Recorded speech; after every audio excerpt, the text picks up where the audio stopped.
ഇങ്ങനെയൊക്കെ പറയുന്ന കേട്ടപ്പോൾ മനസ്സ് വിഷമിച്ചിട്ട് ഞാൻ സഹായിക്കാൻ പോയി.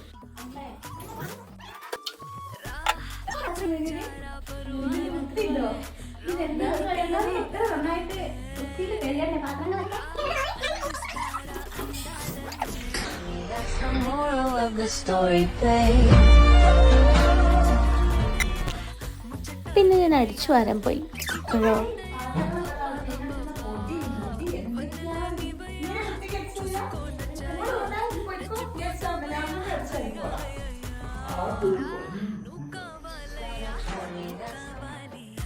ഞാൻ എന്ത് ചെയ്താലും എൻ്റെ അമ്മയ്ക്ക് സാറ്റിസ്ഫാക്ഷൻ ആവില്ല.